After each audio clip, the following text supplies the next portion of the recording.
మనం సంపాదించాలనే ఫీలింగ్ నాకు ఎప్పుడు చిన్నప్పటి నుంచి బాగా ఇదిగా ఉండేదన్నమాట. అందుకని ఇంకా ఐటీఐ చేసి ఆ తర్వాత ఐటీఐ చేస్తున్నప్పుడే చాలా మంది అక్కడ తణుకు నుంచి ఏంటంటే యాక్చువల్గా దుబాయ్ వెళ్ళడం, సింగపూర్ వెళ్ళడం ఈ బాగా ఎక్కువ ఉంటారు.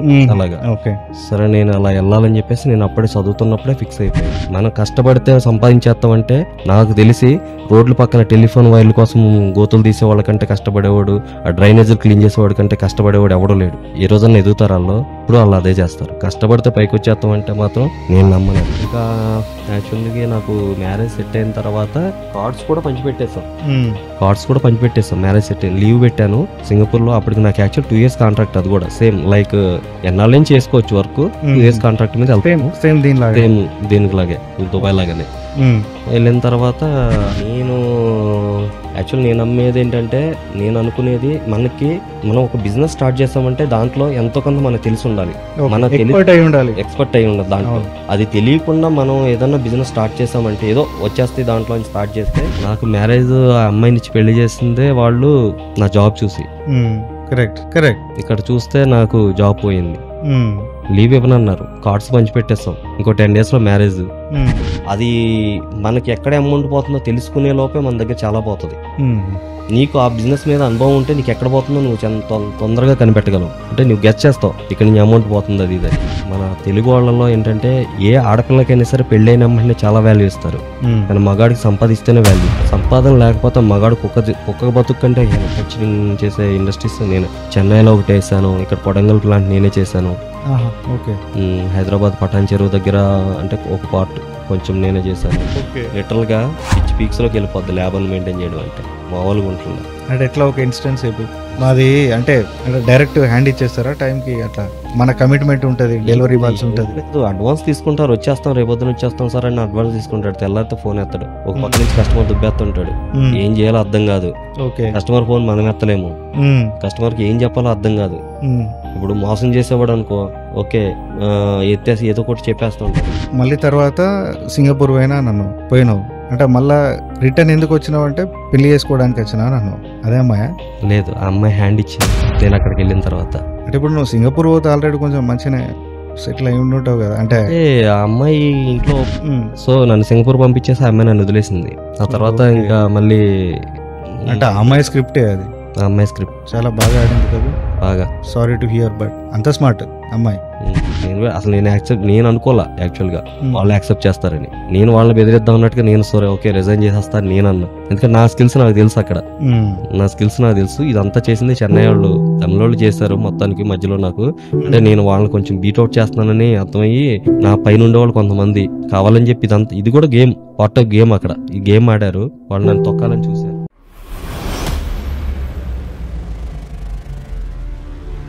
హాయ్ ఫ్రెండ్స్, ఎలా ఉన్నారు మీరంతా? Welcome to my podcast. ఈరోజు మన గెస్ట్ వచ్చేసి నా close friend. I know him for 5 years. చాలా క్లోజ్గా తెలుసు. I know him from very close angle. నేను ఎప్పటి నుంచి అనుకున్నా మా ఫ్రెండ్ని ఒకసారి తీసుకొద్దామని. So this is the time. He started his own fabrication business. అంటే దుబాయ్లో వర్క్ చేశాడు, సింగపూర్లో వర్క్ చేశాడు, చాలా ప్లేసెస్లో చాలా ఫ్యాబ్రికేషన్ రిలేటెడ్ వర్క్ చేశాడు. He has vast level of experience. ఆ జాబ్ లైఫ్ నుంచి he started his own venture in India. So from there తిరిగి చూసుకోలేదు వెనకకి, అంచెలంచెలుగా ఎదిగాడు. He is one of the well known మంచి ఫ్యాబ్రికేషన్ చేసే కంపెనీగా ఎదిగింది. So let's welcome him to our podcast, our guest and my friend Ravi. Hi Ravi, how are you? Hello, fine. ఎట్లున్నావు? బాగున్నా. బాగున్నావా? చాలా బాగున్నావా? ప్రెసెంట్ బాగున్నా. ఓకే. సో అయితే రవి, నీ చిన్నప్పటి నుంచి పోదాం ఒకసారి. అంటే నువ్వు మంచి బ్రైట్ స్టూడెంట్ వా చిన్నప్పుడు? లేదు, నేను బ్యాక్ బెంచ్ స్టూడెంట్ యాక్చువల్లీ. నా లెక్కనే. మన అంతా ఒకటే క్లబ్ ఇంచుమించు. ఓకే. అంటే నువ్వు పర్వాలేదు, ఇంకా చెప్పాలంటే నేను చదివింది అయితే ఐటీఐ. ఓకే. 10th తర్వాత ఐటీఐ చేసినావా? 10th తర్వాత ఐటీఐ చేసా. ఐటీఐ కూడా ఎందుకు చేశానంటే ఇంటర్ చేస్తే మా నాన్నగారు డబ్బులు నేను వేస్ట్ చేసిన వాడిని అవుతాను నాకు అర్థమైపోయింది. అందుకే ఐటీఐ చేశా. ఓకే. ఓకే. ఎందుకు అట్లా అంత స్ట్రాంగ్ ఒపీనియన్? నాకు తెలుసు కదా నా చదువు గురించి. ఓకే. 6th లో పెట్టిన నోట్స్ నేను 10th వరకు దాన్ని కంటిన్యూ చేసుకొచ్చి 2 pages రాయడం, చింపేయడం, మళ్ళీ నెక్స్ట్ ఇంకో క్లాస్కి వెళ్ళినప్పుడు మళ్ళీ 2 pages రాయడం, దాన్ని చింపేయడం. రాయడం అంటే అసలు ఇష్టం ఉండదు. ఇంకా తర్వాత మనకు అర్థమైపోయింది చదివిన. అంటే బ్యాక్ బెంచర్స్ బాప్ లాగా ఉన్నావు కదా. ఇంచుమించు అలాంటిది. ఇంచుమించు హోంవర్క్ నోట్స్ సబ్మిట్ చేయమంటే నేనైతే ఎగ్గొట్టేది. లేదు, ఆ రోజు సైకిల్ పంచర్ అయిందని గాలి తీసుకుని వెళ్ళేవాడిని, క్లాస్కి వెళ్ళేవాడిని కాదు అసలు. ఓ నైస్. అయితే రవి, అయితే మరి నువ్వు ఇప్పుడు అంటే ఫారెన్కి వెళ్ళి వర్క్ కూడా చేసావు, అంటే మానేసినావా మధ్యలోనే చదువు మానేయలేదు. అంటే ఐటీఐ ఏదో చేసినట్టున్నావు కదా? అవును, 10th తర్వాత ఐటీఐ చేద్దామని చెప్పి నేను మాది యాక్చువల్లీ చింతలపూడి, 10th నాది కంప్లీటెడ్. ఆ తర్వాత మళ్ళీ నేను మా పెద్దన్నగారు అంటే మాది యాక్చువల్లీ ఓన్ తణుకు, ఇంకా మా పెద్దనాన్నగారు ఇంట్లో ఉంటూ నేను ఐటీఐ కంప్లీట్ చేశాను. అప్పుడు ఎర్రపప్పు అని చెప్పాలంటే తనకి వెళ్ళేసరికి నేను ఉన్నదంతా చాలా డిఫరెంట్ అనమాట. అక్కడికి వెళ్ళేసరికి మా బావగారు వాళ్ళు కొంచెం మార్చి అలా ఏదో అలా జరిగింది. తర్వాత కానీ మళ్ళీ చేస్తుంటే చాలా మందిని చూసేవాడిని. యాక్చువల్గా చిన్నప్పటి నుంచి మనం పెరిగిన పరిస్థితులు అవన్నీ చాలా బాగా చెప్పాలంటే, ఒక ఊర్లో మా నాన్నగారికి ఒక అంటే మా ఊరు చాలా చిన్న ఊరు, ఒక 30 ఇళ్ళే ఉంటాయి. అలాంటి ఊర్లో ఆ 30 ఇళ్ళు ఒకే క్యాస్ట్, ఓకే, వేరే క్యాస్ట్ అంటూ ఉండదు. ఓకే, ఆ క్యాస్ట్ మొత్తం అంటే మీ చుట్టాలేగా? చుట్టాలని కాదు, రిలేటివ్స్ కాదు. దాంట్లో మాకు రిలేటివ్స్ రెండు ఫ్యామిలీలు అంతే, 2-3 ఫ్యామిలీలు, మిగిలినంత వేరు. కాకపోతే ఏంటంటే వాళ్ళ దాంట్లోనే కొంచెం సౌండ్ పార్టీలు బాగా ఉండేవి మా ఊర్లో. వాళ్ళందరూ మా నాన్నగారిని చూసిన విధానం నాకు కొంచెం ఎప్పుడు ఇదిగా ఉండేది, బాధ పెడతా ఉండేది. సో మనం సంపాదించాలనే ఫీలింగ్ నాకు ఎప్పుడు చిన్నప్పటి నుంచి బాగా ఇదిగా ఉండేది అనమాట. అందుకని ఇంకా ఐటీఐ చేసి ఆ తర్వాత ఐటీఐ చేస్తున్నప్పుడే చాలా మంది అక్కడ తణుకు నుంచి ఏంటంటే యాక్చువల్గా దుబాయ్ వెళ్ళడం, సింగపూర్ వెళ్ళడం ఈ బాగా ఎక్కువ ఉంటారు. అలాగా సరే నేను అలా వెళ్ళాలని చెప్పేసి నేను అప్పుడే చదువుతున్నప్పుడే ఫిక్స్ అయిపోయా. వెళ్ళాలని ఫిక్స్ అయ్యి అలా అలా స్ట్రగుల్ చేస్తా ఏదో 2007-8 నుంచి ట్రై చేస్తా ఉంటే 2011లో దుబాయ్ వెళ్ళా. ఓకే, ఈ అంటే ఇప్పుడు అట్లా కాదు, ఇప్పుడు ఇంట్లో ఏం ఫోర్స్ చేయలేదా నువ్వు ఐటీఐ ఎందుకు ఇంకేదైనా ఇది చేసుకొని ఇంకా వేరే చదవచ్చు కదా? అసలు మా ఇంట్లో వాళ్ళకి స్టడీ గురించి ఏం తెలియదు. ఫస్ట్ నేను ఏం చేస్తానంటే దానికి వాళ్ళు ఓకే, ఎందుకంటే వాళ్ళు ఏం చదువుకోలేదు కాబట్టి వాళ్ళకి పెద్దగా ఏం తెలియదు కాబట్టి వాళ్ళు ఇది చదువు అది చదువు అనేలా ఏం లేదు అక్కడ. ఓకే, నాకు ఇంకా నాకు డిసైడ్ అయ్యి మా రిలేటివ్స్, మా పెద్దనాన్నగారు వాళ్ళ అల్లుళ్ళు వీళ్ళంతా కొంచెం షుగర్ ఫ్యాక్టరీలో జాబ్ చేస్తూ ఉంటారు. వాళ్ళు సజెషన్ తీసుకుని మళ్ళీ అదే షుగర్ ఫ్యాక్టరీలోకి నేను జాబ్కి వెళ్ళడానికి తొందరగా ఈజీగా అవుతుంది ఇదైతే ఐటీఐ చేస్తా అంటే ఐటీకి వెళ్ళిపోయా. నేను కూడా అది బెస్ట్ అనుకుని ఇంకా తీసుకున్నాను అనమాట. అలా ఓకే, అట్లా ఐటీఐ జర్నీ ఐటీఐ స్టార్ట్ చేసి ఐటీఐ కంప్లీట్ చేశా. అంటే నిన్ను ఎవరైనా ఇన్స్పైర్ చేసారా అట్లా పోనీకి? ఏమన్నా ఇన్స్పైర్ అంటే ఎవరో ఏం చేయలేదు, చేద్దామని. అంటే నీ కోర్ ఆఫ్ ఇంట్రెస్ట్ ఎట్లా తెలిసింది నీకు ఇది ఇంట్రెస్ట్ అని? నాకు అది ఇంట్రెస్ట్ అని కాదు కానీ నాకు ఇంకా ఓకే అంటే తొందరగా మనీ సంపాదించడానికి ఒక రూట్ ఏంటంటే నాకు తొందరగా ఇదైతే తొందరగా సంపాదించవచ్చు. ఇంటర్ చేయాలి, డిగ్రీ చేయాలి 5 years, ఆ తర్వాత కానీ మనం మళ్ళీ జాబ్ అంటే డిగ్రీ చేస్తే లేదు. అవును అవును, కానీ ఐటీ చేస్తే 2 years లోనే జాబ్కి వెళ్ళొచ్చు అనే థాట్ వచ్చింది. ఓకే, ఏదో కంపెనీలో జాయిన్ అవ్వచ్చు, మనం మనీ సంపాదించడం స్టార్ట్ చేసేయచ్చు అనే ఫీలింగ్ అనమాట. అది నన్ను అలా తీసుకెళ్ళింది ఐటీ వైపు. అలా చేసి ఐటీఐ చేసి చిన్న చిన్న కంపెనీలోనే జాబ్ చేస్తూ ఉన్నా. జాబ్ చేస్తే ఇండియాలోనే జాబ్ చేస్తూ అలా ఇంకా ట్రై చేసి 2011 వరకు ట్రై చేస్తుంటే అప్పుడు దుబాయ్కి సెలెక్ట్ అయ్యి దుబాయ్ వెళ్ళాలన్నమాట.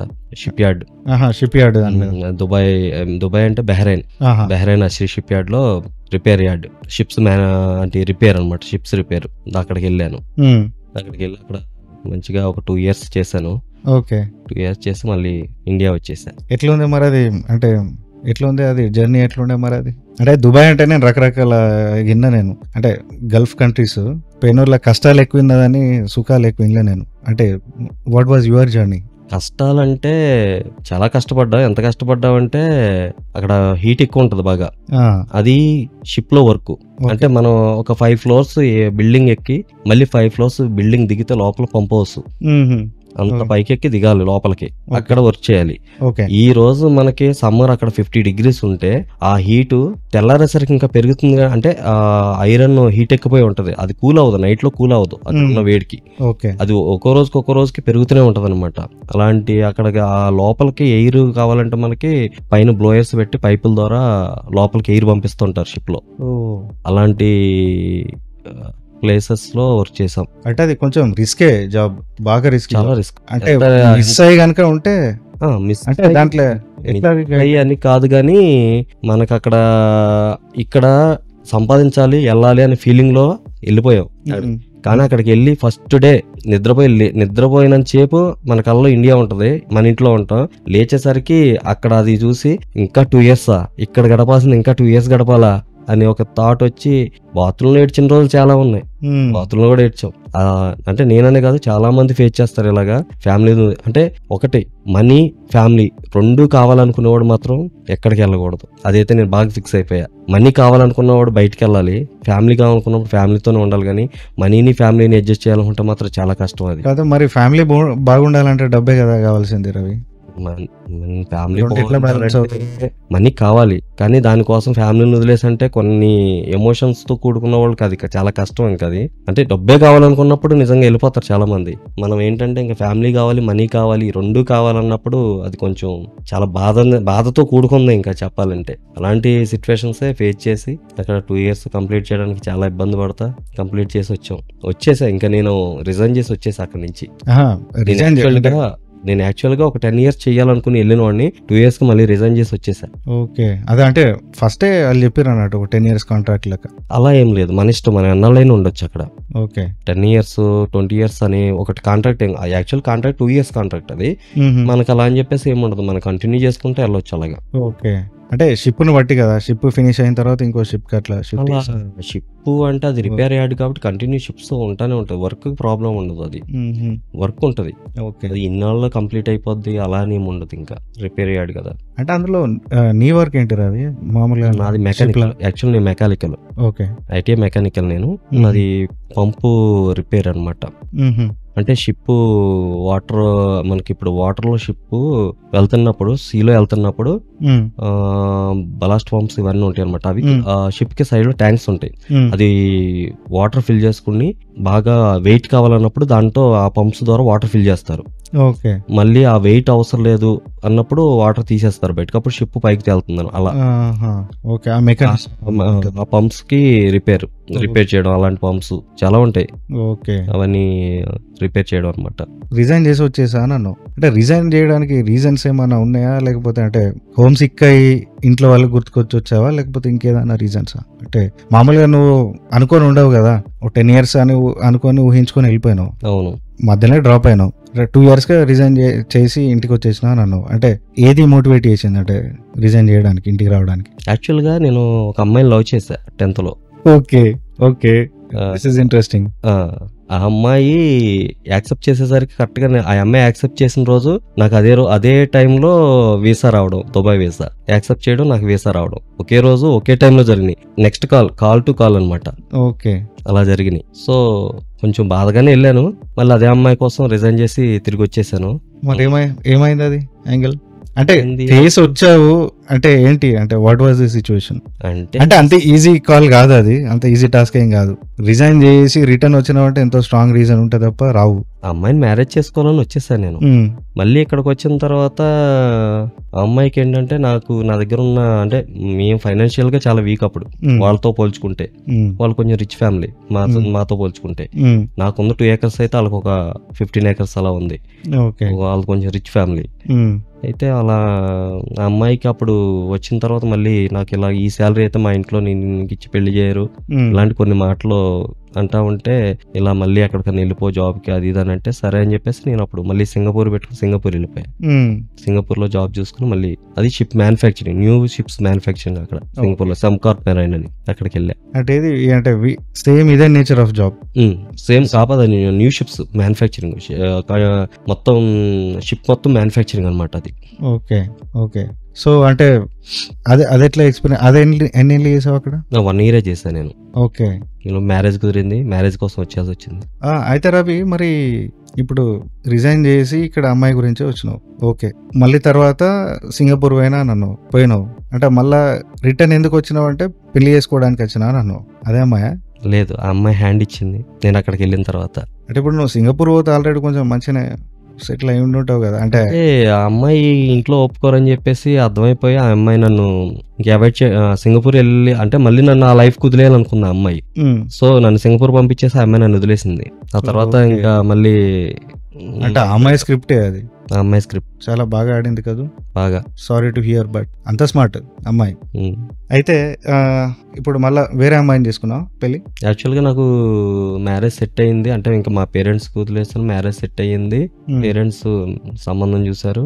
పేరెంట్స్ వదిలిపెట్టేసావు ఇది? పేరెంట్స్ కూడా కాదు, యాక్చువల్గా నేను చిన్నప్పటి నుంచి తెలిసిన మా దగ్గర మా ఇంట్లో పనిచేసిన ఒక అతను నాకు నేనంటే ఏంటో తెలిసి అతను నాకు సంబంధం చూశాడు. ఓకే.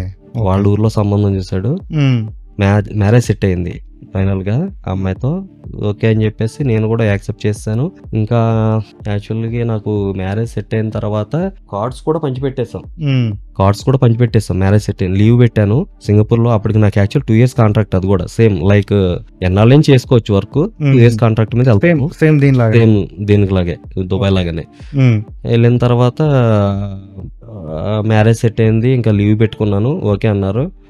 కానీ అక్కడ మ్యారేజ్ ఇంకా 1 week, ఒక 10 days ఉందనక కరెక్ట్ గా వెళ్లే ముందు నీకు లీవ్ ఇవ్వను, అవసరమైతే రిజైన్ చేసి వెళ్ళిపో, లీవ్ ఇవ్వను అన్నారు. నాకు మ్యారేజ్ ఆ అమ్మాయిని ఇచ్చి పెళ్లి చేసిందే వాళ్ళు నా జాబ్ చూసి. కరెక్ట్. ఇక్కడ చూస్తే నాకు జాబ్ పోయింది, లీవ్ ఇవ్వనన్నారు. కార్డ్స్ పంచి పెట్టేస్తాం, ఇంకో 10 days లో మ్యారేజ్, లీవ్ ఇవ్వను, రిజైన్ చేసేసి నీ అవసరం అయితే అన్నారు. ఈ 2-3 days ప్రాసెస్ పట్టింది మొత్తం. మళ్ళీ నేను ఆలోచించా, ఇంకో అమ్మాయి లైఫ్ వేస్ట్ అవుతుందేమో ఇలా, అంటే ఇప్పుడు మ్యారేజ్ చేసుకోకుండా మళ్ళీ 1 year ఆగాల్సి వస్తుంది ఇవన్నీ. అంటే ఇంతవరకు వచ్చిన తర్వాత మా వైఫ్ కూడా చాలా పూర్, వాళ్ళు కూడా అలా మళ్ళీ ఇప్పుడు అందరిని ఇబ్బంది పెట్టిన వాళ్ళు అవుతాను. ఇంట్లో అందరూ మ్యాక్సిమం అసలు వద్దనే, అంటే జాబుకి రిస్క్ లేకుండానే రమ్మని అందరూ, జాబ్ లీవ్ పెట్టుకుని రమ్మని చెప్పారనమాట అందరూ. అక్కడ చూస్తే సిచ్యువేషన్ మొత్తం మారిపోయింది. ఇంకో 10 days లో మ్యారేజ్, కానీ లీవ్ ఇవ్వను అన్నారు. నేను ఇంకా ఏం చేయాలో నాకు అర్థం కాల. నేను ఆలోచించుకుంటే నాకు గిల్టీ ఫీలింగ్, నాకు ఇంకొక ఆడపిల్ల లైఫ్ కదా ఇది అనిపించింది. సో ఏదైతే అదేందని చెప్పేసి రిజైన్ చేసేసాను నేను. 3 days ప్రాసెస్ ఇదంతా. యాక్చువల్ నేను రిజైన్ చేయను అని వాళ్ళు అనుకున్నారు, కంపెనీ వాళ్ళు నేను రిజైన్ చేయను అనుకున్నారు. నువ్వు చేసేసావు, కానీ నేను రిజైన్ చేసేసా. వేరే రకంగా కన్విన్స్ చేస్తే కాకపోతుంటుండేనా? ఇంకా ఛాన్స్ లేదు అసలు అక్కడ, ఎందుకంటే వాళ్ళు ఫిక్స్ అయిపోయారు. నేను చేయను అనుకున్నారు. ఇంకా అది ఎలా వచ్చిందంటే అక్కడ ఈగోకి వచ్చేసారు. నేను రిజైన్ చేసేసరికి ఈడికి ఎంత ఈగో, అంటే ఈడికి ఏంటి అన్న ఈ ఫీల్ లో వాళ్ళు, చైనీస్ మేనేజర్ చైనీస్, వాళ్ళు కొంచెం ఇది వచ్చేసేసి ఇంకా వాళ్ళు యాక్సెప్ట్ చేస్తారు. నేను అనుకోలే యాక్చువల్ గా వాళ్ళు యాక్సెప్ట్ చేస్తారని. నేను వాళ్ళని బెదిరిద్దాం అన్నట్టుగా నేను సరే ఓకే రిజైన్ చేసేస్తాను నేను అన్నా. ఎందుకంటే నా స్కిల్స్ నాకు తెలుసు, అక్కడ నా స్కిల్స్ నాకు తెలుసు. ఇదంతా చేసింది చెన్నై వాళ్ళు, తమిళోళ్ళు చేశారు మొత్తానికి మధ్యలో నాకు. అంటే నేను వాళ్ళని కొంచెం బీట్అవుట్ చేస్తున్నానని అర్థమయ్యి నా పైన ఉండేవాళ్ళు కొంతమంది కావాలని చెప్పి ఇది కూడా గేమ్, పార్ట్ ఆఫ్ గేమ్. అక్కడ ఈ గేమ్ ఆడారు వాళ్ళు, నన్ను తొక్కాలని చూశారు. అదే కదా పీటర్ స్టోరీ, మనోళ్ళు మనకే పెడతారు అని చెప్పేసి. అలాగే జరిగింది. నేను కానీ రిజైన్ చేస్తాను. 3 days లో వాళ్ళు మళ్ళీ ప్రాసెస్ స్టార్ట్ చేసి కరెక్ట్ గా 1 week ఉంది మ్యారేజ్ కి. 1 week ఉండగా నేను వచ్చా ఇక్కడికి. మళ్ళీ 2 days హైదరాబాద్ లో దిగా. హైదరాబాద్ లో ఆ 2 days ఉండి జాబ్ చూసుకుని నేను ఇక్కడ జాబ్ ఎత్తుకున్నా. నాకు అక్కడ వచ్చే శాలరీకి తగ్గట్టుగా మ్యారేజ్ ఇక్కడ కావాలి అని చెప్పి చూసుకుని ఒక 2 days ఉండి మళ్ళీ జాబ్ చూసుకుని నేను అప్పుడు మ్యారేజ్ కి వెళ్ళాను. నేను 2 days ఇక్కడ తిరిగిన తర్వాత జాబ్ సెట్ అయిన తర్వాత జాబ్ సెట్ చేసుకుని 5 days మ్యారేజ్ ఉందగా నేను మళ్ళీ ఊరు వెళ్ళా. మరి చెప్పినా వాళ్ళకి ఇట్లా జరిగిందని? ఎవరికే చెప్పలేదు నేను, మా వైఫ్ కి ఒక్కదానికే చెప్పా. అది తర్వాత తనకు ఒక్కదానికి, అసలు ఎవరికీ తెలియదు. నిజంగా తను ఇంకా అసలు ఎలా యాక్సెప్ట్ చేస్తారని కూడా నాకు తెలీదు, తను ఎలా తీసుకుంటదని కూడా నాకు తెలీదు. కానీ తనకైతే చెప్పా నేను, ఇది సిచ్యువేషన్ ఇలా ఉంది, నేను ఇలాంటి టైంలో ఇలా చేయాల్సి వచ్చింది ఇది అని చెప్తే తన అర్థం చేసుకుంది. ఇంకా ఎవరికీ తెలియదు అసలు. యాక్చువల్ గా నేను పెళ్లిపేటల మీద ఎలా కూర్చున్నాను కూడా నాకు తెలియదు, ఎందుకంటే నా మైండ్ లో ఒకటే రన్ అవుతుంది. నాకు ఈ అమ్మాయి, నాకు ఈ జాబ్ చూసి నాకు ఈ అమ్మాయిని ఇచ్చి పెళ్లి చేశారు, నాకు ఈ జాబ్ లేదు, ఈ జాబే పోయింది. ఇప్పుడు అసలు రేపు తెలిస్తే ఎలా ఉంటది అని అదే రన్ అవుతుంది. నాకు పెళ్లి ఎలా జరిగింది కూడా నాకే తెలియదు అసలు. అంత డైనమోలో ఉన్నా నేను నా పెళ్లిలో కూడా. తర్వాత మా వైఫ్ యాక్సెప్ట్ చేసింది, తనకి చెప్పాను, తనకే ఫస్ట్ చెప్పి బ్యాగేజ్ పోయినట్టే కదా, అంటే చెప్పినావు clear. Half of the baggage ఇక్కడ బ్యాగేజ్ అంతా పోయింది కదా. పోయింది. మ్యారేజ్ చేసుకుంది కూడా మొత్తం అప్పు చేసే, అప్పు తీర్చాలి. ఇండియాలో ఉండి అప్పు తీర్చాలి ఇప్పుడు మళ్ళీ. ఓకే. సో హైదరాబాద్ లో మళ్ళీ వచ్చి 1 month అంతే, కరెక్ట్ గా నేను 25 days ఏమో ఉన్నా ఇంట్లో పెళ్ళైన తర్వాత. మళ్ళీ నేను వచ్చేసా. మా wife 4th year BTech 4th year. తను ఇంకా వాళ్ళ ఇంటి దగ్గరే ఉండి ఆ బీటెక్ కంప్లీట్ చేయమని చెప్పేసి నేను హైదరాబాద్ వచ్చేసా. 1 year మేము విడిగానే ఉన్నాం. నేను హైదరాబాద్ లో ఉన్నా, తను మా ఊర్లో ఉంది. ఓకే. సో ఎడ్యుకేషన్ అయిపోయిన తర్వాత మళ్ళీ ఎడ్యుకేషన్ అయిపోయిన తర్వాత అప్పుడు నేను ఫ్యామిలీ పెట్టి ఇక్కడ హైదరాబాద్ అప్పటి వరకు జాబ్ చేస్తూనే ఉన్నా. జాబ్ ఎన్ని సంవత్సరాలు చేసినావు మళ్ళీ హైదరాబాద్ లో జాబ్ వచ్చి 2.5 years చేశా. 2.5 years. ఓకే. ఇప్పుడు యాక్చువల్ స్టోరీకి వస్తే నువ్వు దాని తర్వాత 2 years తర్వాత బిజినెస్ స్టార్ట్ చేసినట్టున్నావు కదా? యా, బిజినెస్ స్టార్ట్ చేసా. అదే కొన్ని ఇంకా ఇలాంటి బాగా నేను చూసినవి ఏంటంటే, మన తెలుగు వాళ్ళలో ఏంటంటే ఏ ఆడపిల్లకైనా సరే పెళ్ళైన వెంటనే చాలా వాల్యూ ఇస్తారు. కానీ మగాడికి సంపాదిస్తేనే వాల్యూ. సంపాదన లేకపోతే మగాడు కుక్క బతుకు కంటే హీనం మగాడు బతుకు. అలాంటి ఇవన్నీ నా మైండ్ లో ఉన్నాయి. ఫెయిల్యూర్ చూసా. ఎలా అయినా సంపాదించాలి, ఇంకా గట్టిగా ఫిక్స్ అయ్యా. సంపాదించాలని చెప్పేసి గట్టిగా ఫిక్స్ అయ్యా. నేను ఒక చోట జాబ్ చేస్తుంటే ఎందుకో మా అమ్మగారు అన్నారు, నువ్వు కూడా చేయొచ్చు కదా ఇదే బిజినెస్ అని. మినిమం ఆ బిజినెస్ చేయాలంటే మినిమం మన చేతిలో కనీసం ఇన్వెస్ట్మెంట్ 20 lakhs అన్న ఉండాలి. కానీ చాలా అంటే కష్టపడ్డా. ఒక కంపెనీలో వాళ్ళకి నాకు ఆ టైంలో వాళ్ళు జాబ్ ఇచ్చారు, నేను కష్టంలో ఉన్నప్పుడు జాబ్ ఇచ్చారని చెప్పి వాళ్ళ కోసం చాలా కష్టపడ్డా. ఆ టైంలో కష్టపడుతున్నా గానీ నాకు ఆ కంపెనీలో కొంచెం వాళ్ళ ఒక స్టేజ్కి వచ్చేసరికి నాకు వాల్యూ లేదనిపించింది. నేను ఒకటే అనుకున్నా, అయితే వాల్యూ లేదంటే మనీ, ఈ రెండు లేకపోతే మనం కష్టపడ్డం అనవసరం, మనం ఒక చోట పని చేయడం అనవసరం అనిపించింది. అన్నిట్లో ఏదో ఒకటి ఉండాలి మనకి. అయితే మనీ ఉండాలి. నీకు వాల్యూ లేకపోయినా మనీ వస్తుంది అనుకుంటే ఒక రకంగా నీ సాటిస్ఫాక్షన్ ఉంటుంది. మనీ లేకపోయినా నీకంటూ ఒక వాల్యూ ఉంటే నీకు ఒక రకమైన సాటిస్ఫాక్షన్ ఉంటుంది. అవి రెండు లేని ప్లేస్ లో మనం ఇంకా ఉండడం అనవసరం అనిపించింది. ఇంకా అక్కడి నుంచి బయటకు వచ్చా. కిరాణా షాప్ పెట్టుకుందాం అనుకున్నా. యాక్చువల్లీ నేను వచ్చి బయటకు వచ్చి తిరిగా, షాపుల కోసం చూసా, అన్ని చూసా. నాకు మా ఊరు దగ్గరలో ఒక ఆయన బాగా అప్పటికి కొంచెం పరిచయం అయ్యారు. ఆయన ఏం చూసాడో నిజంగా నాకు తెలీదు. ఆయన అయితే, మీకున్న టాలెంట్ కి మీరు కిరాణా షాప్ పెట్టడం ఏంటండి, మీకు నేను ఒక పని చేద్దాము, మీరు ఆర్డర్లు తీసుకురండి, నా కంపెనీ పేరు మీద ఆర్డర్లు తీసుకురండి, వచ్చిన దాంట్లో 50-50 అన్నారు. దేవుడు లాంటి చాలా. నాకు ఫస్ట్ వాళ్ళు లైఫ్ ఇచ్చారు. ఇప్పుడు నాకు జాబ్ ఇచ్చిన వాళ్ళు కూడా లైఫ్ ఇచ్చినట్టే. ఎందుకంటే నేను వదిలేసి వచ్చా, సింగపూర్ నుంచి జాబ్ వదిలేసి వచ్చిన తర్వాత ఎమ్మనే జాబ్ ఇచ్చారంటే వాళ్ళు, నేను ఈ రోజుకి నేను వాళ్ళని ఒకలా చూసుకుంటా. అంటే నా మనసులో ఒకలా ఉంటారు అంతే, ఒక రేంజ్ లోనే ఉంటారు వాళ్ళు. ఎందుకంటే నాకు ఆ రోజులు అలా ఆదుకున్నట్టే. వాళ్ళ దగ్గర నేను పని నేర్చుకున్నా. నాకు అప్పటికి అసలు ఇది ఏమీ తెలియదు, ఈ ఫీల్డ్ కి నాకు తెలియదు, అసలు టచ్ లేదు. వాళ్ళ దగ్గర అక్కడే నేర్చుకున్నా. నేను స్ట్రగుల్స్ అవుతూ అక్కడే నేను నేర్చుకున్నా. తర్వాత ఈయన నాకు మళ్ళీ సెకండ్ లైఫ్ ఎవరు ఇచ్చారంటే నాకు బిజినెస్ పార్ట్నర్షిప్. అది ఎలా అంటే, యాక్చువల్ గా మా ఫాదర్ బిజినెస్ అంటే ఒప్పుకోలే. అప్పులు తీరినాయి, ఇంకా జాబ్ చేసుకుంటే అప్పులు తెచ్చుకున్నా. ఓకే, నాకు సేవింగ్స్ ఉంటే అని ఉంటే ఒక 2 lakhs ఉంటుంది మహా అయితే అప్పటికి. అప్పులు తెచ్చుకున్న తర్వాత మా ఫాదర్ ని ఇలా బిజినెస్ చేద్దాం అనుకుంటున్నా అంటే ఇంట్లో ఒప్పుకోలే అసలు. మా వాళ్ళు బిజినెస్ అంటే ఒప్పుకోలే ఎవరు. నాకు వచ్చిన ఆపర్చునిటీ మా బావగారికి చెప్పి, నాకు ఇంకా సెకండ్ అంటే మా బావగారు, ఇంకా గాడ్. ఆయన సపోర్ట్ నాకు ఏదైనా సరే ఇంకా బాగా సపోర్ట్ చేస్తాను. మా సిస్టర్ గాని మా బావగారు గాని. మా బావగారికి చెప్పా, ఇదే సిచ్యువేషన్, నేను పెట్టుబడి పెట్టక్కర్లా, నాకు ఇలా ఒకళ్ళు ఆఫర్ ఇచ్చారు అదని చెప్పేసి మా బావగారికి చెప్తే మా బావగారు మా నాన్నగారితో మాట్లాడారు. ఓకే, వాడు ఏదో చేద్దాం అనుకుంటున్నాడు కదా, చేయనివ్వండి, చూద్దాము అని చెప్పి. ఇంట్లో అల్లుడు మాట అంటే కొంచెం వాల్యూ ఇస్తారు ఖచ్చితంగా. అందులో మా బావగారికి మా నాన్నగారు ఇంకా బాగా వాల్యూ ఇస్తారు. ఎందుకంటే మా బావగారు మా ఇంట్లో ఒక రేంజ్ అనమాట. ఇంకా అసలు ఆయన కాదని ఏది చేయరు. ఒక దాని గురించి ఇంకా మా నాన్నగారు కాదనలేపారు. అట్ ది సేమ్ టైం మా బావగారు మళ్ళీ నాకు కూడా కండిషన్ పెట్టారు. మా వైఫ్ అప్పుడు 6th month. సో డెలివరీ అయ్యి మళ్ళీ నా దగ్గరికి రావడానికి, ఇంటికి రావడానికి ఒక 1 year టైం ఉన్నట్టు. మళ్ళీ అంటే డెలివరీ అయిన తర్వాత మళ్ళీ ఒక 6 months కి అలాగ పంపిస్తారు. అలాగ ఇంకా టైం ఉంది. ఈ 1 year నీకు టైం ఉంది. ఈ 1 year లో అంటే నీకు అప్పటికే అంటే ఆ 1 year నీ చేతులు ఉంది. అంటే కొంచెం డిపెండెన్సీ లేవు, నువ్వు ఓన్ గా గట్టిగా ట్రై చేసుకోవచ్చు ఆ మూమెంట్. అంటే ఆ 1 year ఏంటంటే నువ్వు ఎలా ఉంటావు, నువ్వు ఏం చేస్తావు నీ ఇష్టం. నీకు ఈ 1 year నీకు టైము. ఈ 1 year లో నువ్వు ఏదైనా సాధించగలిగితే ఓకే, లేదంటే బ్యాక్ టు మళ్ళీ జాబ్కి వెళ్ళిపోవాలి నువ్వు. మళ్ళీ నువ్వు ఏదో జాబ్ చూసుకుని జాబ్కి వెళ్ళిపోవాల్సిందే, బిజినెస్ వదిలేసి అని చెప్పేసి మా బావగారు చెప్పారు. చూస్తే నా చేతిలో 3,000 ఉన్నాయి. అప్పుడు సేవింగ్స్ ఉన్న 2 lakhs కూడా ఇంట్లో మా నాన్నగారి దగ్గర ఉన్నాయి. ఇంకా ఆయన ఇచ్చే రకం కాదు అసలు, వెనక రూపాయి కూడా ఎవరు ఆయన. చూస్తే పాత కంపెనీలో నాకేదో శాలరీ 25,000 శాలరీ అయితే దాంట్లో 3,000 ఎప్పుడో ఇచ్చామని చెప్పి 22,000 కట్ చేసి 3,000 చేతిలో పెట్టారు. నా దగ్గర ఏ ఉన్నాయి మొత్తం ఫ్యామిలీ పెట్టిన సామాన్లు అన్ని తీసుకుని వెళ్ళి ఫ్రెండ్ రూమ్ లో పడేసి, ఫ్రెండ్స్ రూమ్ లో మొత్తం అటుక మీద పడేసా సామాన్లు మొత్తం.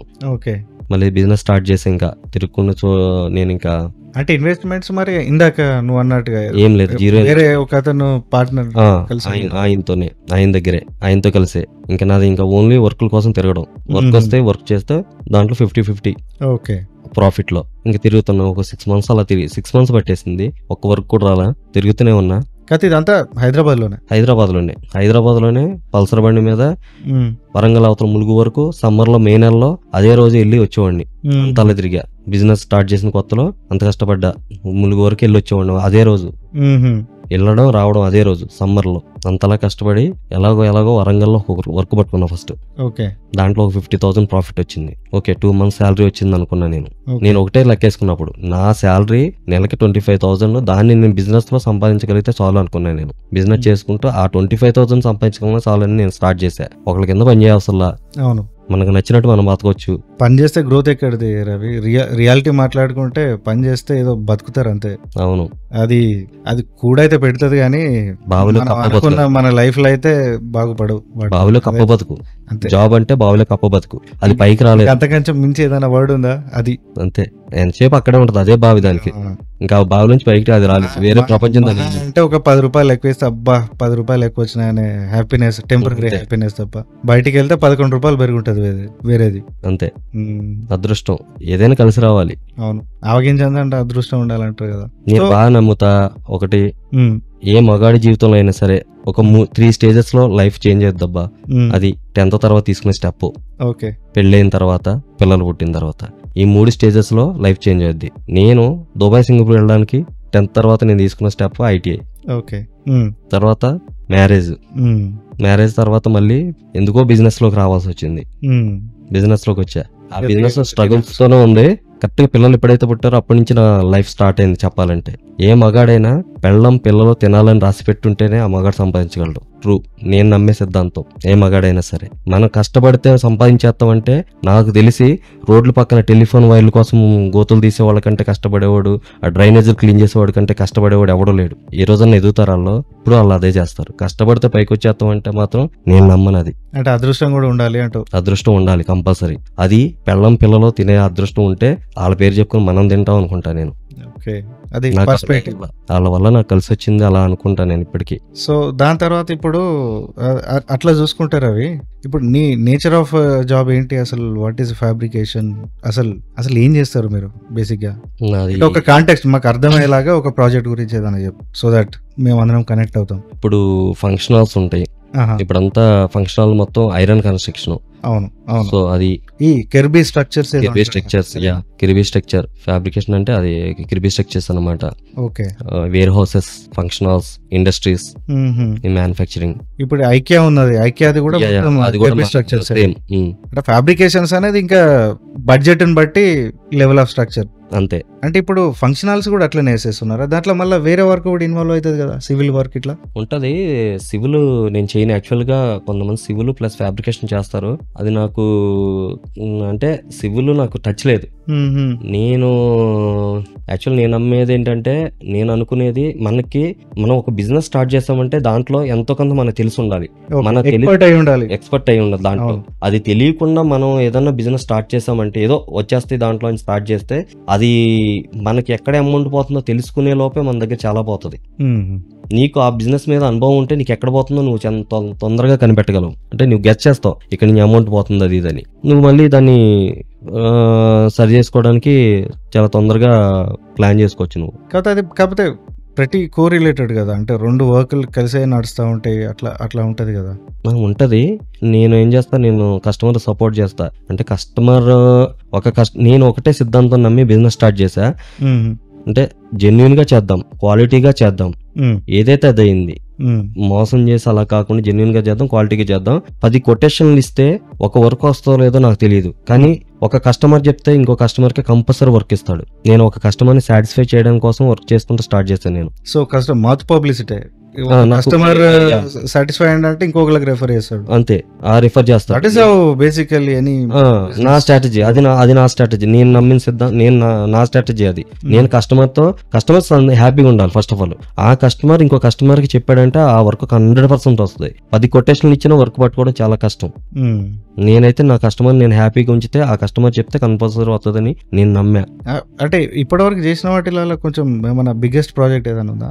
టాటా వాటర్ బాటిల్స్ మ్యానుఫ్యాక్చరింగ్ చేసే ఇండస్ట్రీస్ నేను చెన్నైలో ఒకటి వేసాను, ఇక్కడ కొడంగల్ ప్లాంట్ నేనే చేశాను. ఓకే. హైదరాబాద్ పటాన్ చెరువు దగ్గర అంటే ఒక పార్ట్ కొంచెం నేనే చేశాను. అయింది, కొడంగల్ కూడా అయింది అనమాట. ఎస్విఆర్ ప్యాకేజింగ్ ప్రైవేట్ లిమిటెడ్ అని చెప్పేసి అయిందే కొడంగల్ది, ఇక్కడ మన పటాన్ చెరువుది కూడా మళ్ళీ నేనే చేశాను. మమ్మల్ని ఒకసారి తీసుకొని పోయినట్టున్నావు కదా కొడంగల్ ప్లాంట్. మీరు వచ్చింది కొడంగల్, అది Tata water plant. Right right right. అంటే అప్పుడు నాకు సరిగ్గా అదే టాటాదని కూడా తెలియదు, అది ప్యాకేజింగ్ అదే మిషనరీ సెట్ చేస్తున్నారు, ఇంకా బ్రాండింగ్ ఏం చేయలేదు. మనం కన్స్ట్రక్షన్ చేస్తున్న టైంలో వెళ్ళాము. అవును అవును, అండర్ కన్స్ట్రక్షన్. అండర్ కన్స్ట్రక్షన్ లో వెళ్ళాము మనం. అది వాటర్ ప్లాంట్ అనమాట టాటా. సో అవన్నీ ఇంకా అంటే పెద్ద స్ట్రక్చర్స్ చెప్పాలంటే. అది nearly 80 lakh SFT. Okay, 80 lakh SFT. My God, అది హ్యూజ్. నా లైఫ్ లో టర్న్ చేసింది చర్లపల్లి సింపనీ కూలర్స్ వాళ్ళకి BEPL అని చెప్పేసి ఒక ప్రాజెక్ట్ చేశా. BEPL వాళ్ళది భాగ్యలక్ష్మి ఎలక్ట్రోప్లాస్ట్ అని చెప్పేసి కళ్యాణ్ సార్. నాకు నిజంగా లైఫ్ ఒక టైంలో అంటే అది ఎలా అంటే, నేను చెప్పాను కదా ఒక ఆయన ఇలా పార్ట్నర్షిప్ లో చేద్దాము అని చెప్పి ఆయనతో ఒక 1 year రన్ అయ్యా అంతే. Okay, first initial stage 1 year చేశాను నేను ఆయనతో. ఆ తర్వాత ఆయన కొంచెం బాగుండేసరికి ఆయన ఇలాగా మీది మీరు చూసుకోండి, నాది నేను చూసుకుంటాను అన్నట్టుగా అనేసరికి మళ్ళీ లైఫ్ ఏంట్రా ముందుకు వచ్చింది అనే ఫీలింగ్ వచ్చింది. ఉంటది కదా ఆబ్వియస్. సో ఏం చేయాలి, కంపెనీ పెట్టలేము, అమౌంట్ ఏం లేదు. నేను అప్పటికి ఏంటంటే శాలరీ వస్తే చాలు అనుకున్నట్టు చేస్తున్నా. ఓకే పర్వాలేదు, నాకు వస్తుంది, నాకు కొంచెం పర్వాలేదు అనుకున్నా. అది మళ్ళా ఫేజ్ కూడా నువ్వు స్టార్టింగ్ లో లెర్నింగ్ ఫేజే. ఏ బిజినెస్ అయినా కొన్ని ఇయర్స్ పోతుంది దాంట్లోకి. అవును, మనం అన్ని రకాలుగా నేర్చుకోవడానికి కూడా. అవును, 1 year చేసేసరికి ఆయన అలా అనేసరికి నా లైఫ్ మళ్ళీ స్టార్టింగ్ అయ్యింది అనుకున్నా. కరెక్ట్ గా మా పెద్దమ్మాయి పుట్టింది. ఓకే, నాకు ఒక ప్రాజెక్ట్ వచ్చింది. ఆ ప్రాజెక్ట్ కి 2 కొటేషన్లు వెళ్ళినాయి. ఒకటి నా దగ్గర నుంచి వెళ్ళింది 3,50,000 కి ఏమో నేను కొటేషన్ ఇచ్చా. ఇంకో కొటేషన్ నేను ఎప్పుడైతే నాకు ఈ వర్క్ ఎవరు నేర్పించారో, నేను ఎక్కడైతే వర్క్ నేర్చుకున్నా వాళ్ళ దగ్గర నుంచి వెళ్ళింది 1,50,000 కి. ఓకే, నియర్లీ 2 lakhs చేంజ్ ఉంది, డిఫరెన్స్ ఉంది. కానీ నేను చెప్పిన అది అంటే ఫ్రెస్కోస్ పిజ్జా అని చెప్పేసి మన తొషిబా కంపెనీ పటాన్ చెరువు అవతల తొషిబా కంపెనీ రుద్రారం విలేజ్ దగ్గర ఉంటుంది. తొషిబా కంపెనీ దగ్గరలో ఉంటుంది ఫ్రెస్కోస్ పిజ్జా అని చెప్పి. రామ్ సార్ ఆయన ఫస్ట్ ఇంకా నేను ఓన్ గా స్టార్ట్ చేసిన తర్వాత మా వైఫ్ పేరు మీద స్టార్ట్ చేసిన బిజినెస్. నేను అది స్టార్ట్ చేసిన తర్వాత నా ఫస్ట్ కస్టమర్ ఆయన ఇచ్చిన ఫస్ట్ అది ఆపర్చునిటీ. అంటే నేను మేబీ పాత కస్టమర్ కంటే ఆయనకి రాకుండా నాకు ఎందుకు వచ్చింది అంటే, అక్కడ నేను కొంచెం యంగ్ అవ్వడం వల్ల అవ్వచ్చు మేబీ. నేనేంటంటే అక్కడ ఉన్న కాలేజెస్ స్టూడెంట్స్ ని అట్రాక్ట్ చేసేలాగా ఆయనకు ఒక ప్లాన్ చెప్పాను. అది నచ్చి ఆయనకి నాది ఎక్కువ ఉన్నా గానీ ఇచ్చారు, నాకు ఆ వర్క్ ఇచ్చారు. అది నాకు ఇంకా అక్కడ స్టార్ట్ అయింది. ఆ తర్వాత చర్లపల్లి BEPL ప్రాజెక్ట్, ఇంకా అక్కడి నుంచి నా లైఫ్ వేరే, ఇంకా చెప్పనవసరం లేదు. ఇఫ్ ఐఎమ్ నాట్ రాంగ్, మనం తిన్నట్టున్నాం అందులో, నువ్వు చూపించావు కదా, అదే కదా? ఓకే, సో ఇప్పుడు ఇంత అదైంది కదా, అంటే నీకు కరెక్ట్ బ్రేక్ అంటే పెద్ద ప్రాజెక్ట్ చేసినప్పుడే అదే ప్రాఫిటబిలిటీ. అదే ఆ ప్రాఫిట్ తీసుకుంది. కానీ అంత మంచి ప్రాజెక్ట్ చేసింది స్టార్టింగ్ BEPL సింపనీ కూలర్స్ కోసం వేసిన ఒక షెడ్ అనమాట.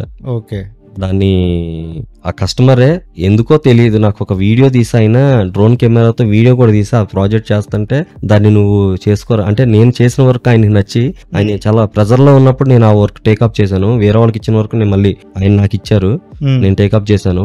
వాళ్ళు చేయలేనన్న వర్క్ నేను చేసి పెట్టానని చెప్పేసి ఆయన ఒక వీడియో తీసి దాన్ని నాకు ఇచ్చారు. అది చాలా బాగా వచ్చింది అనమాట. డ్రోన్ తో నేను చేస్తున్న కన్స్ట్రక్షన్ మొత్తం ఒక వీడియో తీశారు ఆయన. ఆ వీడియోని యూజ్ చేసుకుని మళ్ళీ పబ్లిసిటీ కోసం నేను మా ఫ్రెండ్ అని ఒక ఒక అతను ఉంటాడు రాజు అని, తనకి సౌదీలో జాబ్ చేస్తున్న టైంలో తనకి ఆ వీడియో పెట్టి నాకు ఇలా కావాలని చెప్పేసి అంటే నా కంపెనీ పేరు నా ఫోన్ నెంబర్ వచ్చేలాగా మంచిగా చేసి పంపించాడు. దాంతో నేను అంటే అడ్వర్టైజ్మెంట్ లా యూజ్ చేసుకుని ఇప్పటికీ యూజ్ చేసుకుంటాం ఇంకా దాన్ని. అంటే చాలా బాగా ఆ కస్టమర్ కూడా నాకు మంచిగా మంచి అవుట్పుట్ బాగా ఇచ్చారన్నమాట. అది అదే అంటారు కదా, ఎండ్లకైనా కానీ పబ్లిసిటీ కావాలి.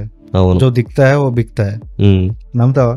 అంతే ఉండాలి. పదే పదే నీ చెవిలో పదే పదే ఏదో ఒకటి చెప్తా ఉంటే నీకు అదే నిజం అనుకుంటాను. అలా పబ్లిసిటీ అనేది అంతే. అది అంటే రఫ్లీ అంటే మరి ఫిగర్లు ఏం కాదు కానీ యావరేజ్ ఒక పర్సెంటేజ్ ఎంత మిగులుతుంది ఓవరాల్ అన్ని పోను? మెయిన్ గా లేబర్ కాస్ట్ ఇక్కడ ఎక్కువ, మెటీరియల్ కాస్ట్ 4 to 5% మిగులుతుంది. 4 to 5%. ఓకే, అన్ని పోనీగా టోటల్ మొత్తం. ఇప్పుడు మరి ఇట్లా చూసుకుంటే ఇప్పుడు ఈ మెటీరియల్ అంతా ఎట్లా ప్రొక్యూర్ చేసుకుంటావు నువ్వు? అంటే ఎట్లా అనేది అంటే మామూలుగా nature of business, what is your process basically? At least తెలియని వాళ్ళకి కొంచెం తెలుసుకుంటారు కదా అట్లీస్ట్. అంటే యాక్చువల్గా నేను ఈ రోజు వరకు కూడా ₹1 కూడా ఇన్వెస్ట్మెంట్ చేయలేదు. నేను ఇప్పటికీ మైండ్ గేమ్ ఆడుతుంటానే వస్తాను. ఈ రోజుకి నేను మైండ్ గేమ్ ఆడుతున్నాను. నాకు అక్కడి నుంచి బయటకు వచ్చేసి నేను ఇలా ఓన్ గా చేసుకుంటున్న టైంలో నాకు మళ్ళీ ఇంకొకరు పరిచయం అయ్యారు. ఎస్ఎంఈ స్టీల్స్ ప్రైవేట్ లిమిటెడ్ అని చెప్పేసి వాళ్ళు యాక్చువల్గా ట్రేడింగ్ చేసుకుంటారు స్టీల్. మేము ఏదైతే షెడ్లు వేస్తామో ఆ మెటీరియల్ మొత్తం వాళ్ళు అమ్ముతారు అనమాట. ఆయన దగ్గర నేను కొంటున్న టైంలో ఆయన నాకు ఆపర్చునిటీ ఇచ్చాడు మళ్ళీ ఇద్దరం కలిసి చేద్దామని. సో వాళ్ళతో టైఅప్ అయ్యి ఇప్పటికీ నేను వాళ్ళతోనే కంటిన్యూ అలా చేసుకుంటూ వస్తాను. ఇప్పుడు నీకు ఏదైనా ఆర్డర్ వస్తే తీసుకుపోయి మెటీరియల్ అంతా అక్కడ సెట్ అయిపోయి చేయించేస్తాం. వాళ్ళ దగ్గర ఏంటంటే దగ్గరగా 20,000 tons ఎప్పుడు 22,000 tons స్టాక్ ఉంటుంది వాళ్ళ దగ్గర ఇప్పుడు. ఒక 3 acres లో ఉంటది కంపెనీ అది మొత్తం. సో వాళ్ళ దగ్గర మెటీరియల్ ప్రాబ్లం ఉండదు అనమాట. నేను ఇప్పుడు 2-3 crores ప్రాజెక్ట్ కూడా హ్యాండిల్ చేయగలను. అలా ఎంతైనా సరే మనకు అంత ప్రాబ్లం ఉండదు అక్కడ వాళ్ళ దగ్గర. సో ఇప్పుడు ఈ మెటీరియల్ స్టోరేజ్ అయినా ఏదైనా అంటే ఇస్తే డైరెక్ట్ వాళ్ళు మెటీరియల్ సప్లై చేసేస్తారు direct to the on site. అంటే నేనే చూసుకుంటాను, మ్యానుఫ్యాక్చరింగ్ మొత్తం ఆయన చూసుకుంటారు. ఇంకా మొత్తం డ్రాయింగ్స్ కానీ ఇంకా సైట్ లో కానీ మొత్తం అంతా ప్రాజెక్ట్ మొత్తం నేనే చూసుకుంటాను. ప్రాజెక్ట్ నేను బేసికల్ అంటే ఆ కన్సల్టింగ్ ప్లస్ లేబర్ మెటీరియల్ మాత్రం ఆయన సప్లై చేస్తాడు అంతే. ఓకే, ఇప్పుడు మరి ఈ లేబర్ల విషయానికి వస్తే అది ఎట్లా? అది లేబర్ మేనేజ్మెంట్ ఇప్పుడు మైనస్ ఫస్ట్ అసలు ఇప్పుడు మైనస్ ఉందంటే అది మాకు లేబర్ అవుతుంది. ఉన్న ఈ ప్రజెంట్ సిచ్యువేషన్ బట్టి చాలా ఇబ్బంది అవుతుంది లేబర్. మేము సంపాదించుకుంటే లేబర్ ఎక్కువ సంపాదిస్తున్నట్టు ఫీల్ అవుతాము మేము. వాళ్ళ కాస్ట్ అలా ఉంది, టూ మచ్ ఉంది కాస్ట్. వాడిని ఇంట్లో పెళ్ళాన్ని కూడా అంత అలా చూస్తుందా, వాళ్ళని అంత అలా చూడాల్సి వస్తుంది మేము. లిటరల్ గా పిచ్ పీక్స్ లోకి వెళ్ళిపోద్ది లేబర్ మెయింటైన్ చేయడం అంటే మామూలుగా ఉంటుందా. అంటే ఎట్లా ఒక ఇన్స్టెన్స్ మాది అంటే డైరెక్ట్ హ్యాండ్ ఇచ్చేస్తారా టైం కి? అట్లా మన కమిట్మెంట్ ఉంటుంది, డెలివరీ ఇవ్వాల్సి ఉంటుంది. అడ్వాన్స్ తీసుకుంటారు, వచ్చేస్తాం రేపొద్దున వచ్చేస్తాం సార్ అని అడ్వాన్స్ తీసుకుంటాడు. తెల్లారితే ఫోన్ ఎత్తాడు, ఒక పక్క నుంచి కస్టమర్ దుబ్బెత్తుంటాడు. ఏం చేయాలో అర్థం కాదు. కస్టమర్ ఫోన్ మనం ఎత్తలేము, కస్టమర్ కి ఏం చెప్పాలో అర్థం కాదు. ఇప్పుడు మోసం చేసేవాడు అనుకో, ఓకే ఎత్తేసి ఏదో ఒకటి చెప్పేస్తుంటాడు. మనమేమో ఒక మాట చెప్పాలి అంటే అది మనం మాట ఇచ్చామంటే మాట అంతే, అది నా నేచరు. నేనేమో ఫోన్ ఎత్తితే ఏం చెప్పాలో నాకు అర్థం కాదు, పిచ్ పీక్స్ లో ఉంటది. ఇంకే అమ్మంటే నెక్స్ట్ సీసాలం తల్లిగూడే. అంటే అట్లా కాదు రవి. ఇప్పుడు లేబర్ షార్టేజ్ అంటే నువ్వు ఎక్కడో పోయి నార్త్ నుంచి తెచ్చుకుంటున్నావు, మన దగ్గర ఎందుకు దొరకరు? మన తెలంగాణలో దొరకరా? మన వాళ్ళది కాస్ట్ ఆఫ్ కూడా బాగా ఎక్కువ, కాస్ట్ ఎక్కువ పెట్టాలి, చేసేవాళ్ళు తక్కువ ఉన్నారు మా ఫీల్డ్. ఓకే, కాస్ట్ ఎక్కువ, చేసేవాళ్ళు తక్కువ. ప్లస్ వాడు వస్తే అక్కడి నుంచి వచ్చాడంటే వాడు కంటిన్యూ వర్క్ చేస్తాడు. వాడు 3 నెలలు ఉన్నా 6 నెలలు ఉన్నా సంవత్సరం ఉన్నా కంటిన్యూ వర్క్ చేస్తాడు. వెళ్తే రాడు, ఒక నెల వెళ్తే ఒక నెల 2 నెలలు రాడు మళ్ళీ. మన వాళ్ళు అలా కాదు, 5 రోజులు చేస్తే 2 రోజులు అత్తగారి ఇంటికి వెళ్తారు, లేదంటే ఫ్రెండ్ దగ్గరికి, ఏయో కొట్టు ఉంటాయి. ఈ ఇంకా మన వాళ్ళు పెట్టుకుని మనం అసలు నడిపించడం చాలా కష్టం. సో అందుకు అంటే మీరు బయట నుంచే రిక్రూట్ చేసుకుంటారు? యా, మాక్సిమం వాళ్ళే ఎక్కువ చేసేది. ఇప్పుడు నా ఫీల్డ్ అనే కాదు, ఏ ఫీల్డ్ చూసుకున్నా కానీ వాళ్ళు కూడా రాకపోతే ఇంక మొత్తం తట్టబుట్ట సర్దుకోవడం మన వాళ్ళు, ఏ ఫీల్డ్ అయినా సరే. లేబరు లేకపోతే పని ఆల్మోస్ట్ మా స్ట్రక్చర్ డెవలప్ అయింది అంటే నా ఫీల్డ్ నేను చేస్తున్న ఫ్యాబ్రికేషన్ అనేది ఈ రోజున అంటే ఇంకా దీనికి గ్రోత్ ఉంది అంటే సివిల్ కన్స్ట్రక్షన్ చేయడానికి లేబర్ లేరు. సివిల్ కన్స్ట్రక్షన్ చేసేది 1 year లో చేసేది మా కన్స్ట్రక్షన్ మేము 3 months లో ఇచ్చేస్తాం. ఆ 1 year ఫ్యాబ్రికేషన్ అడ్వాంటేజ్ అది కదా, అడ్వాంటేజ్ అది.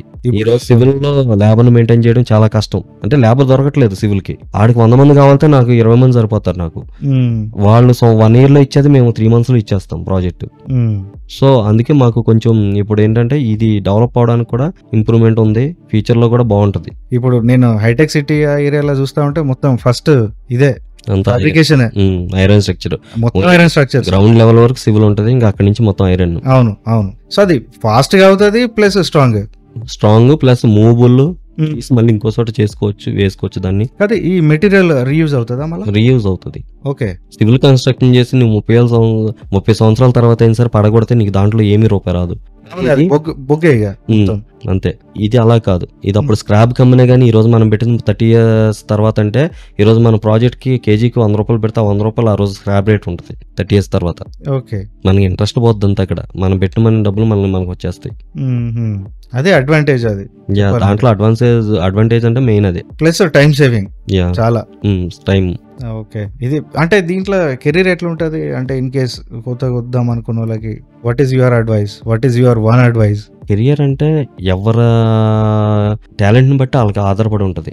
ఇప్పుడు ఇదే బిజినెస్ ని 1 కోటి రూపాయలు పెట్టి చేస్తున్న వాళ్ళు ఉన్నారు, 10 లక్షలు పెట్టి చేస్తున్న వాళ్ళు ఉన్నారు. నేను అసలు ఏమీ పెట్టలా, రూపాయి కూడా ఇన్వెస్ట్మెంట్ లేకుండా నా మైండ్ గేమ్ ఆడుతున్నా. ఈ రోజుకి నేను మైండ్ గేమ్ ఆడుతున్నా. అంటే ఒక్కొక్కరికి ఒక్కొక్క కేపబిలిటీ ఉంటది. బట్ ఓవరాల్ గా చూసుకుంటే బాగుంటది ఇలా కెరీర్. బాగుంటది అనేది బాగుంటది, వాళ్ళు చేసుకునే దాన్ని బట్టి బాగుంటది. మనం చెప్పలేము అది బాగుంటది అంటే. ఇప్పుడు నువ్వు కొడుకు నుండి డబ్బులు రావాలంటే నీకు డబ్బులు రావు. అయితే రవి, ఇప్పుడు ఏ బిజినెస్ కైనా ఫైనాన్స్ మేనేజ్మెంట్ అనేది టాప్. అది సరిగ్గా లేకపోతే పోయినట్టే గోవింద. అవును. సో నీ విషయానికి వస్తే నువ్వు ఆల్మోస్ట్ ఎన్ని ఇయర్స్ నుంచి బిజినెస్ చేస్తున్నావు? 2018 లో స్టార్ట్ చేసావు. ఇన్ని ఇయర్స్ లో అంటే ఫైనాన్షియల్ మేనేజ్మెంట్ నీది ఎట్లుంటది అంటే నేర్చుకున్నావా అదంతా? అంటే నువ్వు ఎవరికైనా సిఐకి ఇస్తావా, లేకపోతే నీ రకంగా నువ్వే అన్ని క్యాలిక్యులేషన్స్ చూసుకుంటావా? నేనే చూసుకుంటా. అంటే ఒక ఐటీ రిటర్న్స్ ఎలాంటి అంటే సిఐ చేస్తాడు. ఓకే. ఒక ప్రాజెక్ట్ వచ్చేసి ప్రాజెక్ట్ లో మనం ఇది ఎంత చేయొచ్చు ఏంటి ఇవన్నీ నేనే చూసుకుంటా. ఓకే.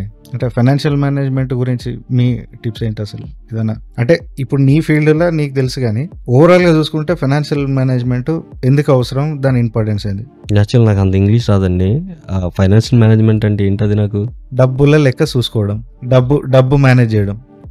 డబ్బు మేనేజ్మెంటే ఎక్కడైనా ఒక బిజినెస్ సక్సెస్ఫుల్ గా రన్ అవ్వాలన్నా. ఇప్పుడు మనం 10,000 జీతం తెచ్చుకున్నాం. మనం 10,000 జీతాన్ని ఎంత ఎఫెక్టివ్ గా ఖర్చు పెడుతున్నాము, దాంట్లో ఎంత ఎన్కేసుకుంటున్నాము, ఎంత పోతుంది, ఎంత వస్తుంది, అదో క్లారిటీ ఉంటేనే ఆ 10,000కి అది ఇప్పుడు అది ఎన్ని లక్షలైనా కావచ్చు బిజినెస్ లో ఎంత వస్తుంది, ఎంత మిగులుతుంది, ఎంత పోతుంది, ఇది అంటే దాని మేనేజ్మెంట్ ఎలా చేసుకుంటావు? నేను యాక్చువల్ గా ఒక ప్రాజెక్ట్ ఉందంటే కస్టమర్ చెప్పిన దాన్ని బట్టి నేను ఒక ఎస్టిమేషన్, డిజైనర్తో ఎస్టిమేషన్ తీసుకుంటా. దేనికి ఎంత పడుతుంది కాస్టింగ్ వేసుకుంటా. ప్రతిదీ కాస్టింగ్ వేసుకుని దాని మీద తీసుకుని ఎంత అవుతుందని చూసుకుని దాని ప్రకారం నేను కొటేషన్ ఇస్తాను. నా ప్రాఫిట్ అది వేసుకుని నేను కొటేషన్ ఇస్తాను. ఓకే. ఓకే. ఆ రేటుకి నాకు వర్కౌట్ అయితే నేను చేస్తా, లేదంటే వదిలేస్తాను, నేను చేయను. ఇంకా అంటే నో ప్రాఫిట్ వరకు కూడా వెళ్ళను నేను మ్యాక్సిమం. మనకు ₹1 వస్తుంది అనుకుంటే చేస్తా, లేదంటే టెన్షన్ ఎందుకని చెప్పేసి వదిలేస్తాను. ఇప్పుడు అది పక్కన పెడితే ఇంకొకటి, ఇప్పుడు వీటిలో మీ లేబరే ఉంది, ఫ్యాబ్రికేషన్ వర్క్ చేస్తూ ఉంటారు. అది of course kind of risky job also. కాకపోతే వాళ్ళ భద్రత వాళ్ళకి అంటే కొన్ని ఏమైనా ఇన్సిడెంట్లు జరిగినాయా ఏమన్నా? ఎందుకంటే సడన్ గా మిస్లీనియస్ మనం కూడా ఎక్స్పెక్ట్ చేయం కదా. అలాగే ఒకటి జరిగింది. ఒక షెడ్ మీద నుంచి ఒక 30 feet హైట్ నుంచి పడిపోయి ఒక కుర్రోడు చనిపోయాడు. ఒకటి బాగా ఫేస్ చేసేది చాలా సివియర్. నాకంటే బాగా ఆ టైంలో నాకు ఇప్పటి వరకు జరిగినట్లో కూడా ఇన్సిడెంట్లో అదే బాగా బ్యాడ్. చిన్న వరకు ఓకే, ఓకే. మనిషి చనిపోవడం అంటే అది కూడా మళ్ళీ ఎలా అంటే ఆ కుర్రోడు నా దగ్గర ఒక 1.5 year 2 years నుంచి వర్క్ కోసం నా దగ్గర తిరుగుతూ ఉన్నాడు. ఆ కుర్రోడికి ఇచ్చిన ఫస్ట్ వర్క్ అది, నాకు ఆ కాంట్రాక్టర్ ఇచ్చిన ఫస్ట్ వర్క్. అంటే నేను సబ్ కాంట్రాక్ట్ ఇచ్చేస్తాను ఎలక్షన్ సైట్ లో ఇన్స్టాలేషన్, అది ఆ కుర్రోడికి ఇచ్చిన ఫస్ట్ వర్క్ అనమాట.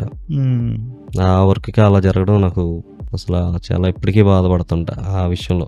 అది ఇంకా సాడీగా దానికి ఎవరూ ఏం చేయలేము ఇంకా అంతే. అయితే మరి వీటికి ఏమైనా అంటే వాళ్ళ సేఫ్టీ గురించి ఏమైనా ఇన్సూరెన్స్లు గట్రా ఏమైనా చేపిస్తాం? అదెంత థర్డ్ పార్టీ వాళ్ళు ఇచ్చేస్తారా అది? అంటే ఇంత మెంబర్స్ ఉన్నారని చెప్తే? అవును. ఇప్పుడు ఆ సైట్ ఉందంటే దాని వర్క్ ఆర్డర్ వాల్యూని బట్టి ఇన్సూరెన్స్ తీసుకుని కుర్రోళ్ళ పేరు మీద ఇన్సూరెన్స్ చేపిస్తాం. ఓకే. సో అది పక్కన పెడితే నీ గ్రోత్ నాకు 5 years నుంచి తెలుసు. నువ్వు మామూలుగా చిన్న కార్ నుంచి మొదలు పెడితే ఇప్పుడు ఒక రేంజ్ కార్ మెయింటైన్ చేస్తున్నావు. అంటే నేను అనుకునేది ఏంటంటే ద గ్రోత్ పర్స్పెక్టివ్. అది చూసుకుంటే నీకు నువ్వు గ్రోత్ లో ఎలా చూసుకుంటావు మామూలుగా?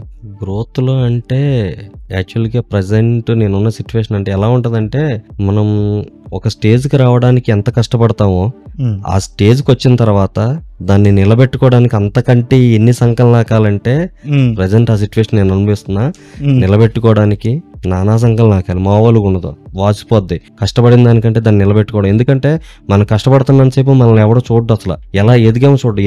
ఎదిగిన తర్వాత మాత్రం వీడు బాగా బేసిక్ గా ఒక ఎక్స్పెక్టేషన్ కూడా ఉంటది కదా. అంటే ఇప్పుడు నువ్వు మంచి పేరు తెచ్చుకున్నావు ఇండస్ట్రీలో, నువ్వు ఆ పేరు ఎప్పుడు కాపాడుకోవాలి. అంటే ఇండస్ట్రీలో వాళ్ళంటే వాళ్ళు చూసేదేమో నాకు తెలియదు, కానీ నేను రిలేటివ్స్ లో ఇలా ఊర్లో ఇది చెప్తున్నా నేను. వాడు ఎదుగుతాం ఎవరికి తెలియదు. అలా ఎదిగిన తర్వాత చూస్తారు ఒకసారి ఇలా ఈడు ఎదిగాడు, ఈడు ఎప్పుడు పడిపోతాడా అని చూసేవాళ్ళు చాలా మంది ఉంటారు. దాన్ని కాపాడుకోవడానికి మనం ఎంత కష్టపడాలంటే చాలా కష్టపడాలన్నమాట. పడిపోతే చూద్దామని వాళ్ళు పడకుండా ఉండాలని మనం వాడికి ఆ ఛాన్స్ ఇవ్వకూడదని మనం. ఓకే, మనం వాడికి ఎందుకు ఇవ్వాలి ఆ ఛాన్స్? ఈ రోజు వరకు మనం కష్టపడ్డాము, మన రూపాయి మనది. మనం ఎన్ని చేసినా మనమే భరించాము, అన్ని మనం తొక్కుని వచ్చాము. ఆడికి మళ్ళీ ఆ ఛాన్స్ ఎందుకు ఇవ్వాలి? కరెక్ట్. అది ఈవెన్ ఎవరికైనా ఉంటది, అది ఎవరికైనా ఉండేది. అది ప్రతి ఫీల్డ్ లోను ప్రతి దాంట్లోనూ ఎవరికైనా సరే అప్పుడే వస్తాయి. ఎక్కడ లేని మాటలన్నీ బయటకు వస్తాయి. వీడు ఎలా కష్టపడి సంపాదించాడు అనేది ఉండదు. ఇంకా అప్పుడు వీడు ఏదో దొంగ నోట్లు అమ్మేసి వచ్చాడు, ఇలాంటి మాటలన్నీ బయటకు వస్తుంటాయి. రకరకాలుగా ఉంటది ఊళ్ళలో అయితే. సిటీలో ఎవరిని పట్టించుకోరు పెద్దగా, అంత టైం ఉండదు. కానీ పల్లెటూరులో అలా కాదు, అది వేరే లెవెల్లో ఉంటాయి. ఇంకా అవన్నీ కొన్ని మాటలు ఏంటంటే మనకి చాలా ఇలా అనుకుంటున్నారా అనే ఫీలింగ్ వస్తుంటది. ఇంకేంది రవి విశేషాలు? ఇంకా చెప్పాలి. నా లైఫ్ ఇట్లా నేను కూడా జాబ్ చేసిగా అలిసిపోయినా, ఇలా స్టార్ట్ చేస్తాం ఏదో ఒకటి. ఇది టైం పాస్ నేను అనుకుంటున్నా, బట్ ఫ్యూచర్ లో ఒకవేళ బాగా వెళ్తే సీరియస్ బిజినెస్ తీసుకుంటాను అనేది. వెళ్ళాలని మనస్ఫూర్తిగా కోరుకుంటాను. ఖచ్చితంగా మనం అంటే హార్డ్ వర్క్ అయితే చేస్తాం, కానీ అది అదృష్టం, అది ముందటికి వెళ్తుందా వెళ్ళదా నువ్వు చూస్తున్నావు కదా. ఒకటి కాకపోతే ఒకటి పని అయితే చేస్తా, కాకపోతే అది రిజల్ట్ రావడం రాకపోవడం అనేది అదే అంటావు కదా, కొంచెం నసీబ్లా. అవును, but I'm trying my level. So ఏందా పంచలేన్ మగాడు మనశ్శాంతిగా ఉండాలంటే సీతలాంటి పిల్లం సాయంత్రం అయ్యేసరికి సీసలంతల గుడికి వెళ్ళాలి. అంటే ఆ గుడి ఏదో అన్నావు, అదొకటి అర్థం కాలేదు. సీసలంతల గుడి అంటే బీర్ సీసాలు. అంటే ఇంట్లో సీత లాంటి పిల్లం బయటకు వస్తే ఇది. సో అవి రెండే మనశ్శాంతినిచ్చేయి. సో పాడ్కాస్ట్ చాలా మందిని ఇన్స్పైర్ చేసిందని అనుకుంటున్నా. సో ఇవ్వండి మనం రవి గారితో చేసిన chit chat. So I hope you found some value in it. అంటే ఇదేదో మీరు బిజినెస్ చేస్తారా చేయరా అని కాదు, దాని ఓవరాల్ జర్నీలో ఎంతో కొంత ఎక్కడో పాయింట్ మీకు తగిలే ఉంటుంది, ఎక్కడో సమ్ ఫ్యూ మైనర్ పాయింట్స్ ఎక్కడో ట్రిగర్ అయ్యే ఉంటాయి. ఈవెన్ నేను ఇప్పుడు రవితో మాట్లాడుతున్నప్పుడు కూడా నాకు ఎన్నో పాయింట్స్ అట్లా టచ్ చేసి వచ్చాయి. అంటే ప్రతి ఒక్కరం ఏదో ఒక స్టేజ్ లో ఎక్కడో ఒక దగ్గర ట్రిగర్ అవుతాయి. తన జర్నీలో మనం ఇప్పటి వరకు చూసిందంతా ఎంతో కొంత మీకు వాల్యూ పొందారని అనుకుంటున్నా. ఇప్పటి వరకు గనక మీరు చూసారంటే ఐ హోప్ మిమ్మల్ని నా వీడియోస్ ఎంతో కొంత ఆకట్టుకుంటున్నాయని అనుకుంటున్నా. సో మీరు కనుక సబ్స్క్రైబ్ చేసుకోకపోతే రైట్ నౌ ఇప్పుడే చేసుకోండి. Going forward I'll be bringing a lot of learning stuff, through conversation, either through tutorials or through tech news. I'll try my level best to give you some value. So hope you found some value in this podcast. So please subscribe to my channel, like my video for the greater reach, so that YouTube algorithm ke kuda koncham నా videos జర support చేసి push చేస్తుంది, so that my channel will grow. So thank you so much for watching. Bye.